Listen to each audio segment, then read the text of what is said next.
A tarde ensolarada banhava o gramado da universidade em um dourado quente, enquanto meu filho Felipe atravessava o palco com o diploma nas mãos, seu sorriso largo e orgulhoso sob o capelo. Eu estava sentada na terceira fila, segurando o programa, com a mão firme de Marcelo no meu joelho, quando o portão lateral do pavilhão rangeu ao se abrir.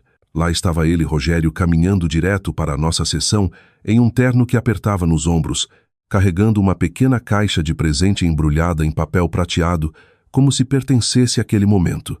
O homem que havia me deixado vomitando por causa da quimioterapia 5 anos antes agora, estava a cerca de 20 metros de distância, examinando a multidão até que seus olhos se fixaram nos meus. Meu estômago se contraiu, mas eu não desviei o olhar. Não desta vez.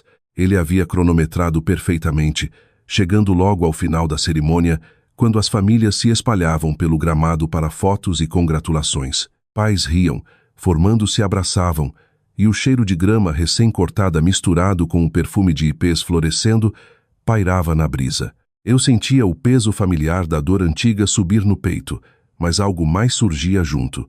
Clareza, fria e afiada. Isso não era um pai aparecendo para o filho. Isso era um homem que sentia o cheiro de oportunidade. Eu permaneci sentada por mais tempo do que a maioria das mulheres na minha posição teria feito. Observei Felipe apertar as mãos dos professores, acenar para nós e descer os degraus com aquele passo confiante que ele havia conquistado através de noites em claro e escolhas difíceis. Somente quando a multidão começou a se dispersar em direção à tenda de recepção, Rogério fez seu movimento. Ele se aproximou de mim perto da velha árvore de ipê na borda do gramado, suas folhas farfalhando suavemente acima. O ar carregava notas de churrasco das grelhas próximas e de suco doce das mesas. Marcelo permaneceu próximo, mas me deu espaço, sentindo a mudança na minha postura. Lorena, disse Rogério, sua voz tentando um calor que não chegava aos olhos. Você está com boa aparência. Realmente boa. O câncer já se foi há muito tempo, não é? Ele estendeu ligeiramente a caixa de presente, como se ela pudesse pontear 5 anos de silêncio. De perto, notei as novas linhas ao redor de sua boca, a leve barriga pressionando os botões da camisa e o leve cheiro da mesma colônia que ele usava durante nosso casamento, agora misturada com algo mais forte como estresse ou uísque barato. Eu não peguei a caixa. O que você está fazendo aqui, Rogério? Ele olhou ao redor, verificando quem poderia estar ouvindo. Alguns amigos de Felipe circulavam por perto, rindo e tirando fotos. Eu vim para o Felipe. Ele é meu filho também. 24 anos de casamento, e você acha que eu perderia algo tão grande? Seu tom carregava aquela velha borda razoável, a que ele usava quando queria fazer escolhas egoístas soarem lógicas. Nós devíamos conversar como uma família. Marcelo deu um passo à frente, calmo, mas sólido. Sua presença um ancoradouro quieto. Fernanda, minha amiga mais antiga, apareceu do meu outro lado com 2 copos de suco, seus olhos se estreitando para Rogério, como se tivesse avistado uma cobra no jardim. A conversa se afastou da multidão principal em direção à sombra do ipê, onde o barulho amoleceu. Pássaros chamavam acima, e uma brisa leve puxava a bainha do meu vestido azul marinho. O rosto de Rogério endureceu quando ele deixou as gentilezas de lado. Olha, as coisas não têm sido fáceis do meu lado. O negócio com a Elaine está passando por alguns percalços. Investimentos deram errado. Eu preciso estabilizar. A lei de meação reconhece o que construímos juntos ao longo daqueles anos. Eu tenho direito à metade dos bens, o patrimônio da casa, a aposentadoria, as economias que você acumulou desde então. É só justo depois de tudo. Ele puxou papéis dobrados do bolso interno do paletó, acenando-os levemente. Eu não queria que chegasse a isso. Mas se não pudermos resolver em particular, vamos ter que rever o acordo de divórcio. Angústia emocional na época, você entende? Os tribunais olham o quadro completo. Eu escutei sem interromper, sentindo o sol aquecer meus ombros e a casca áspera do ipê contra minha palma, enquanto descansava uma mão no tronco. 5 anos atrás, eu teria desmoronado, implorado por paz ou explodido até minha voz falhar. Hoje, aos 52 anos, com uma vida reconstruída tijolo por tijolo cuidadoso, eu sentia apenas uma calma profunda e assentada. Quando ele terminou, eu encontrei seu olhar diretamente. Você tem 5 minutos para deixar esses terrenos, Rogério. Ele piscou, o sorriso confiante vacilando. Você está brincando. Depois de tudo o que passamos, o Felipe merece ter os dois pais aqui. Não faça uma cena na formatura do seu próprio filho. Eu não levantei a voz. Eu não precisava. O relógio está correndo. 4 minutos e 50 segundos. Guardas de segurança em uniformes escuros começaram a se aproximar, alertados pela tensão sutil. Marcelo ficou pronto, mas silencioso, me deixando liderar. Fernanda cruzou os braços, sua expressão uma de aço quieto. O rosto de Rogério corou, uma veia visível na têmpora. Ele se inclinou, baixando a voz. Você sempre foi dramática, Lorena. Isso não acabou. Eu te vejo no tribunal se for preciso. Enquanto ele se virava para ir embora, ainda segurando aquela caixa de presente ridícula, eu o observei se afastar. O mesmo homem que uma vez arrumou uma mala enquanto eu me agarrava à pia do banheiro. A brisa carregou o último traço de sua colônia. Ao nosso redor, formandos jogavam seus capelos no ar, risadas subindo como faíscas. Felipe cruzou o olhar comigo do outro lado do gramado e sorriu, inconsciente por enquanto. Esse dia ainda pertencia a ele. Naquele momento, de pé sob o ipê, com o peso de décadas atrás de mim, eu entendi algo profundo. A mulher que ele deixou naquele banheiro frio não existia mais. Ela tinha se tornado alguém mais forte, mais quieta e muito menos disposta a se encolher. A memória não me atingiu de uma vez só sob aquela árvore de ipê. Ela se assentou devagar como o frio que se infiltra sob a pele numa noite de maio. 5 anos e meio antes, nossa casa no subúrbio de São Paulo ainda cheirava a vela de lavanda que eu mantinha no balcão do banheiro para mascarar o cheiro metálico da doença.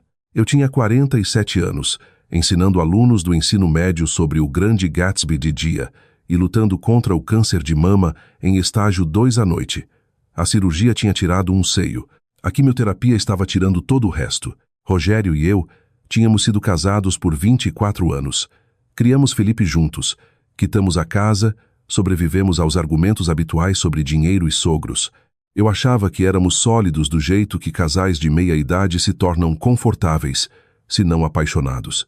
O dia em que contei a ele sobre o diagnóstico, ele sentou à nossa mesa da cozinha com um copo de mate gelado, dedos tamborilando o lado. Vamos superar isso, ele disse. Sua voz era firme, mas seus olhos já tinham começado a vagar. Os tratamentos se misturaram em uma longa névoa de salas estéreis e luzes fluorescentes. Eu perdi meu cabelo em tufos que grudavam no ralo do chuveiro. Minha energia escoou tão completamente que algumas tardes eu corrigia provas da cama, a caneta vermelha escorregando dos dedos fracos.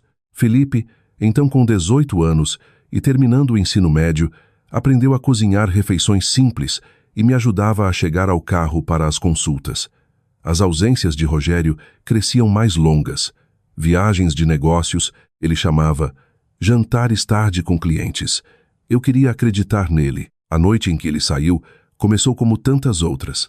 A chuva batia nas janelas num ritmo constante, do tipo que faz o mundo parecer menor. Eu tinha acabado outra rodada de quimioterapia naquela tarde e mal conseguia reter água. Por volta das 2 da manhã, eu sentei no chão frio de azulejo do banheiro master. Uma bacia plástica ao meu lado, suor esfriando no couro cabeludo, onde o cabelo costumava estar. O espelho refletia uma mulher que eu mal reconhecia, bochechas fundas, olhos sombreados. A cicatriz fraca da cirurgia visível onde o hobby escorregou. A porta se abriu. Rogério estava lá, totalmente vestido, mala na mão.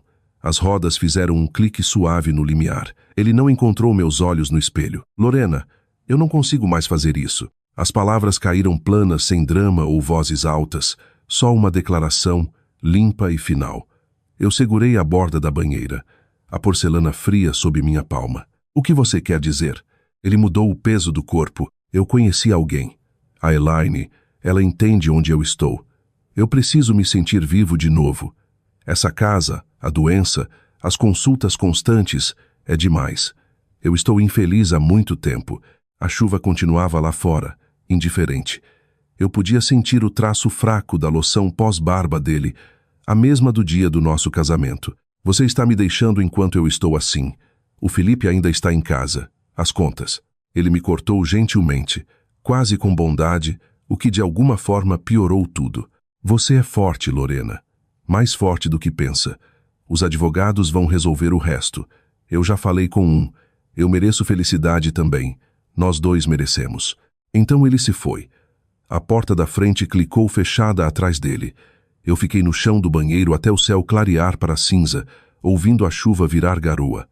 A casa parecia de repente enorme e vazia. As semanas que se seguiram testaram todos os meus limites. Os papéis do divórcio chegaram enquanto eu estava no meio da radioterapia, a linguagem clínica e afiada. O advogado de Rogério pressionou forte, me pintando como emocionalmente instável por causa do câncer. Felipe observou a partida do pai com raiva quieta que o envelheceu da noite para o dia. Ele adiou o primeiro semestre da faculdade para ficar e ajudar, trabalhando à noite num armazém para manter as luzes acesas. Fernanda apareceu um sábado sem avisar. Sua velha SUV carregada de compras e materiais de limpeza. Eu vou morar aqui por um tempo, anunciou, arregaçando as mangas. Sem discussão. Ela cozinhava canja que realmente ficava no estômago. Me levava aos tratamentos e sentava comigo na varanda durante noites sem sono. Marcelo entrou em nossas vidas mais quietamente. Ele era outro professor de literatura no meu colégio. No começo, simplesmente deixava assados na varanda com um bilhete. Depois ajudou Felipe a consertar a porta da garagem. Ele nunca pressionou, nunca tentou ser herói. Ele simplesmente aparecia, confiável. Aqueles meses tiraram toda a ilusão que eu carregava sobre casamento e justiça. Rogério casou com Elaine 8 meses depois que o divórcio foi finalizado. As fotos da lua de mel deles apareceram nas redes enquanto eu esperava resultados de exames. Quando meu cabelo começou a crescer cacheado e grisalho, eu vendi a casa grande e comprei um lugar menor com cozinha ensolarada e jardim que eu conseguia cuidar. Continuei ensinando porque a sala de aula me dava propósito. Felipe me observou reconstruir e aprendeu o que era resiliência de verdade. De pé sob aquela árvore de ipê 5 anos depois, observando Rogério se afastar mais uma vez, eu senti o círculo completo de tudo. A mulher que ele deixou no chão daquele banheiro tinha se arrastado de volta para terreno sólido. Ela tinha cicatrizes, sim, mas elas não a definiam mais. Os meses depois que Rogério saiu foram uma aula magna em sobrevivência. Eu voltei para a sala de aula mais magra e quieta, mas o ritmo familiar de planos de aula e redações de alunos me deu algo sólido para me segurar. Cada manhã eu ficava diante de 30 adolescentes e falava sobre literatura com uma voz que ficava mais firme. Quando minha energia fraquejava, eu sentava na borda da mesa e deixava eles debaterem. Ensinar me lembrava que eu ainda tinha valor além de ser esposa de alguém. O dinheiro estava mais apertado do que eu jamais imaginara.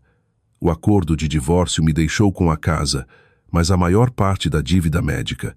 Eu vendi a casa grande e me mudei para uma modesta casa 2 ruas adiante. O novo lugar tinha cozinha menor que pegava a luz da manhã e um quintal só grande o suficiente para um jardim de vegetais. Eu lembro o cheiro de tinta fresca quando Fernanda e eu pintamos as paredes juntas. Felipe ajudou a carregar caixas. Comíamos jantares simples e falávamos sobre o futuro. Fernanda se tornou presença permanente. Marcelo cresceu gradualmente como as plantas de tomate no quintal. Nosso relacionamento se aprofundou devagar e honestamente. 2 anos depois do divórcio, começamos a nos ver mais intencionalmente. 3 anos depois, nos casamos quietamente no quintal, sob cordões de luzes simples. Apenas 20 pessoas, Fernanda como madrinha, Felipe me acompanhando. Sem vestido elaborado, só votos honestos enquanto o sol se punha atrás dos ipês. Eu comecei a escrever de novo. Ensaios curtos sobre ensinar através da doença, sobre reconstruir aos 50, sobre confiar na própria força. Postei num blog simples. Leitores me encontraram. Mulheres nos 40 e 50 anos compartilhavam suas histórias. Aos 50, completei minha primeira corrida de 5 km, com Marcelo e Felipe torcendo. Aprendi a dizer, não sem culpa. Felipe prosperou, começou engenharia e cresceu forte. Quando a formatura de Felipe se aproximou, eu estava aos 52 com uma vida autenticamente minha. A casa quase quitada, a aposentadoria crescendo. A paz não era chamativa, mas era real. Foi por isso que, quando Rogério apareceu sob o ipê com suas exigências, eu pude olhar para ele sem desmoronar. A sombra sob a árvore parecia mais fresca enquanto o sol descia. Você tem 5 minutos para deixar esses terrenos. Rogério repetiu, voz uniforme e baixa. Rogério soltou uma risada incrédula. 5 minutos. Lorena, isso é ridículo. Somos adultos. Felipe tem 23 anos. Ele merece os 2 pais aqui. Ele gesticulou com os papéis. Falou da lei de meação, da metade dos bens, da casa, da aposentadoria. Eu estudei seu rosto. Marcelo falou calmamente. Fernanda ficou ao meu lado. Rogério levantou a voz, ameaçou o tribunal, tentou se aproximar de Felipe. Eu bloqueei seu caminho. Os guardas chegaram. Ele foi escoltado para fora. 2 semanas depois, a carta do escritório de advocacia em São Paulo chegou. Rogério estava processando. Nos reunimos com Diana, advogada afiada. Reunimos todos os documentos, declarações, extratos, prints. Eu postei no Facebook com verdade cuidadosa. O apoio veio forte e também o backlash. Elaine entrou em contato e depois o deixou. No tribunal, o caso foi rejeitado. O acordo original permaneceu. Rogério pagou parte dos meus honorários. A vida seguiu. As folhas dos IPs começaram a mudar. A paz finalmente chegou. Nossa casa não é grande, mas é nossa. O jardim cresceu abundante. Felipe começou o primeiro emprego. Marcelo e eu temos um ritmo tranquilo e vivo. Eu já não me vejo como a mulher abandonada no chão frio do banheiro. Aquela versão sofreu, mas se transformou. Aprendi que na segunda metade da vida a força muitas vezes parece recusa calma. Se minha história ressoa com você, especialmente se você é uma mulher navegando a segunda metade da vida após traição, perda ou reinvenção, quero ouvir de você. Que limite você precisou traçar para proteger sua paz? Em que capítulo da sua vida você está agora? Suas histórias importam. Elas nos lembram que não estamos sozinhas ao escolher a força em vez do familiar. Obrigada por passar este tempo comigo. Um brinde a construir vidas das quais ninguém pode simplesmente sair ou voltar como se nada tivesse acontecido.